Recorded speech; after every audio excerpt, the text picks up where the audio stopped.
Con l'approvazione del bilancio previsionale andiamo a destinare una parte importante di risorse nel capitolo relativo al personale. In particolare dal 1 gennaio condivideremo il segretario comunale col comune di San Canzian d'Isonzo, ce l'avremo a disposizione in municipio per 3 giorni a settimana.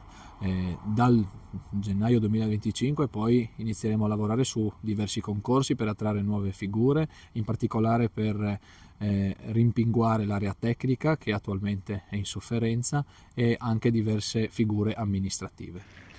Nonostante ci sia stato un notevole aumento di spesa in diversi settori, in diverse voci di costo, abbiamo deciso di non toccare le aliquote delle varie tassazioni e dei servizi che eroghiamo.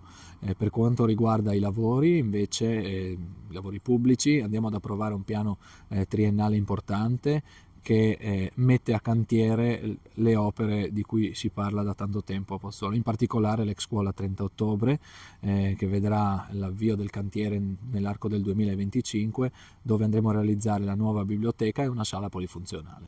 Dopo 4 anni l'amministrazione Bressan riesce ad approvare il bilancio di previsione entro il 31 dicembre.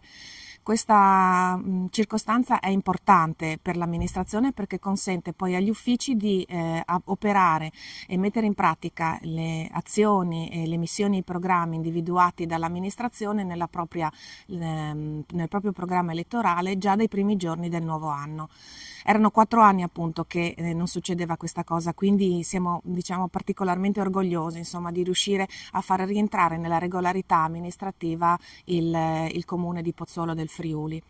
Partendo da un avanzo di amministrazione di 1.800.000 euro, di cui 1.300.000 liberi, sono state destinate risorse importanti per il recupero della scuola ex 30 ottobre, che sarà destinata ad accogliere la biblioteca comunale. 850.000 euro sono stati destinati alla viabilità nel triennio, al miglioramento della viabilità comunale, senza dimenticare l'attivazione di nuovi servizi a beneficio delle famiglie, tra cui i servizi scolastici. In particolare saranno attivati con il nuovo anno scolastico i servizi di post-accoglienza della Scuola dell'Infanzia di Terenzano. Questo a dimostrazione dell'interesse e dell'attenzione che questa amministrazione dà alle famiglie per riuscire a conciliare i tempi di lavoro e di cura della famiglia e dei bambini. Quindi siamo particolarmente soddisfatti per questo risultato. Dobbiamo anche ringraziare gli uffici che hanno consentito a questa amministrazione di poter realizzare questo obiettivo nel miglior modo possibile. Quindi un ringraziamento anche ai dipendenti del Comune di Pozzuolo del Friuli.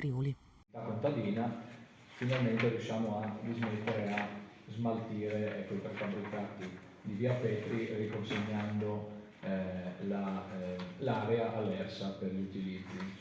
Che con il verde che c'è attorno si può facilmente adattare ad un intervento di quel tipo lì, quindi una struttura che non è un intervento immediato, che non si farà nel 2025, quindi ci vogliono tante risorse, però ci sembrava importante dare una prospettiva concreta e togliere da quella voce l'utilizzo ATER che non ha mai preso piede e non prenderà piede sicuramente. Ho sentito dire dalla responsabile del distretto che gli spazi per la casa di comunità sono ristretti, c'è troppo poco spazio. Non mi sento di votare assolutamente questo cambiamento. Ma come ben sa il consigliere Lodolo, in quella casella lì, prospettive, credo da 10 o 15 anni c'era l'affidamento della scuola ai servizi ATER, anno 2025.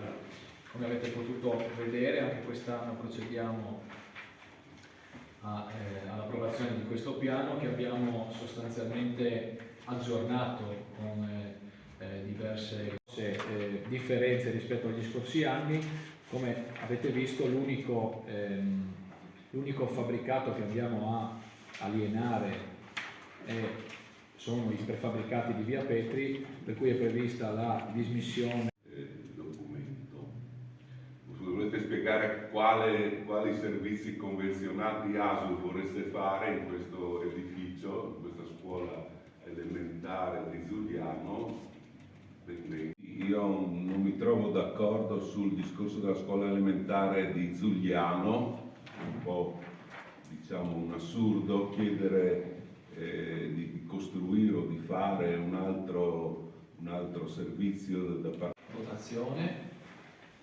Favorevoli? All'unanimità.